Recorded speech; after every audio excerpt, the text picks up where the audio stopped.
Cette date est très importante chez les enfants parce que c'est la date qui marque le martyre de l'indépendance, ceux qui sont morts pour défendre les intérêts communs, les intérêts de la République démocratique du Congo, de notre nation. Voilà pourquoi de telles dates pour nous, en tant que C4 Zone Afrique, nous estimons que de moments comme ça, le président de la République, le Premier ministre, le président de l'Assemblée, le président du Sénat et quelques ministres en charge des questions liées aux enfants, à la protection et le développement, la participation, pourront à de telles occasions offrir des espaces pour les enfants, pour expliquer aux enfants pourquoi cette date, qu'est-ce qui s'était passé cette date, comment c'est arrivé. Et au cours des séances académiques, les enfants pourront connaître comment le président de la République, son parcours, comment il est devenu président de la République, sa petite enfance, comment il s'est choisi lorsqu'il était enfant, l'option au niveau des humanités, comment il s'était choisi, par exemple, le filière au niveau de l'université, comment son père et sa mère, qui fut chaque fois relégué, arrêté, torturé, renvoyé dans des prisons, dans des caves.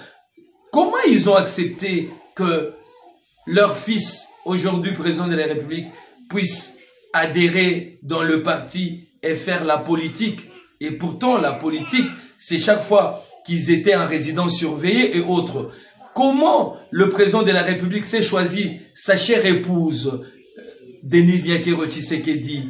Où est-ce qu'ils se sont rencontrés pour la première fois? Dans quelles circonstances? Et le chef de l'État était habillé comment? Et la dame comment?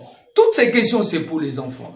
L'éducation, la gratuité de l'éducation. Pourquoi il a, dans son programme, imprimé la gratuité de l'éducation?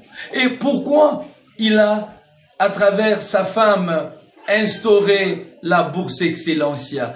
Toutes ces questions pourraient être discutées, échangées, partagées avec les enfants. C'est important pour que les enfants puissent choisir un modèle du Premier ministre, le président de l'Assemblée, du Sénat. Déjà, nous saluons le président Christon Bosso lors de la journée internationale de l'enfant africain, avait accepté de recevoir 500 enfants pour échanger au cours d'un panel sur la question liée à la protection et surtout les échanges d'informations entre l'Assemblée nationale et les écoles. Comment les lois votées pourront être déversées dans les bibliothèques scolaires pour permettre aux enfants de connaître quelques lois, la loi portant protection de l'enfant, le code de la famille et certains instruments juridiques, notamment liés aux enfants avec handicap, les enfants albinos.